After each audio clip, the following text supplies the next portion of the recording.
the grocery store with my mother, which I just thought was the greatest thing. Of course, my agenda was at the end of the counter to make sure that we got a bag of M&Ms, and I was constantly pulling on her dress, Mom, give me a bag of M&Ms, give me a bag of M&Ms, give me a bag of M&Ms. And of course, back in those days, she also had the privilege of, did you guys do that around here? My mom shopped at a local grocery store. I was raised in East Tennessee, and there was times when she didn't have time, she would call in her order. Did you guys ever do that? Anything like that around here? She would call in her order, and they would bag up the groceries and put them in a truck and bring them to the house, you know. But and the whole time that I was sitting next to her at the phone, and she was on the phone, I'd be curled up next to her, and she would have her list, you know, all written out. And, Mama, don't forget, tell them bring M&Ms. Bring M&Ms, Mom. Bring M&Ms. So there was constant. After my mom learned to drive, in that generation where a lot of the wives didn't know how to drive, you know, they were never taught to drive, and it was the man's job to drive. Well, my mom learned how to drive, so it was me and her out on the road, you know, and so one of the things we would do is go on these trips to buy groceries, and of course it was the same thing all the way through the grocery store to get my M&Ms or whatever it was that I wanted. For some reason, at the end of the checkout lane, you know how it's still the same thing. All the things that your kids want, and you know the things that they can talk you into getting in the last minute are all right there at the checkout lane. And they had the bubble gum all stacked up there at the end, and the Super Bubble. I don't know if they still have Super Bubble. You know, the little round and then flat on the ends, and you pulled it, and the Super Bubble came out. But they had Super Bubble. And when we went through the checkout lane, my mom was checking out, and I don't know where I was in my understanding about, you know, what was rightfully mine to take or not. I don't know, you know, what my mom had taught me about that at that time. But for some reason, I reached up and got me a piece of Super Bubble, and I just stuck it in my pocket. You know, it was right there while she was checking out. And we got back into the 59 Brookwood station wagon and drove back home. In fact, at that time, it was the 56 Chevrolet blue and white station wagon. And so we drove back home, and I was helping my mom get the groceries out of the station wagon. And when we got back inside, and I'd helped finish her unloading, I reached inside, and I got the two ends of my Super Bubble, you know, and you pull the little wrapper, and it just pops open. And I popped the gum in my mouth, and my mom turned around and looked at me, and she said, Mikey, that's what they called me in those days, Mikey, where did you get that? And the moment she asked me, it was like guilt just totally encompassed my entire being. And when she said, where did you get that? Something about her tone told me I shouldn't have got that. And so my head dropped, and I immediately went into tears, and I said, I got it at the grocery store. Then she asked me, she said, Mikey, said, did you pay for that gum? And then I went into tears again, and I said, no, I didn't pay for it. And she said, okay. She said, I want you to help me finish putting the groceries away here. And I want you we have a trip to make.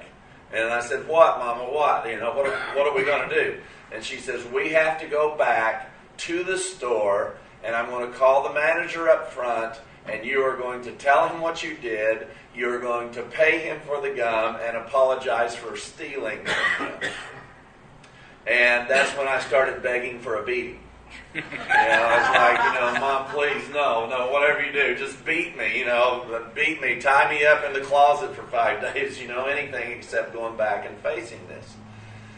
But with my mom, those things didn't happen. So we loaded up, I cried all the way there, and finally was over by the time we got there. And so we walked in and stood at the cash register, and she said, I would like to speak to the manager of the store. And so they went and got the manager, and she said, my son has something to tell you. And I just burst into tears again. I couldn't talk.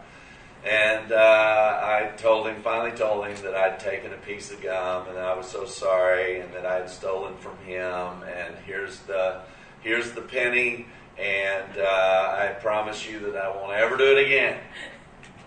So we left the store, and my mother, in our short drive back to our house, she was talking to me. She never got angry with me. She never blew up. But instead, on the way back home, she started talking to me. She said, "Mikey," she said, "there's something you've got to know." And she said, "You are a Williams." And she said, "The number one thing you've got to know about Williams is that Williams don't steal." Now, she could have said, because you stole, we've excommunicated you from the family. Because you stole, you're going to spend, 40 days and 40 nights, in the pit of hell, or there's going to be purgatory.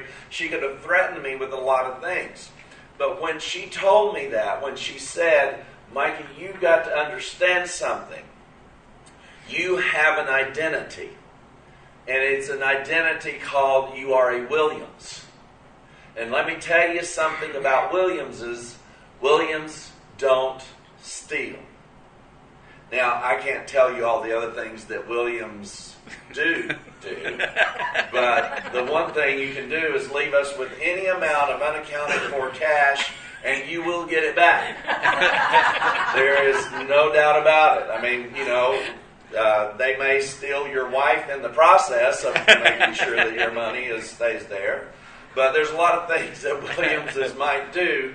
But the one thing is that their identity in the name somehow got instilled in them as the conduct of a Williams is this.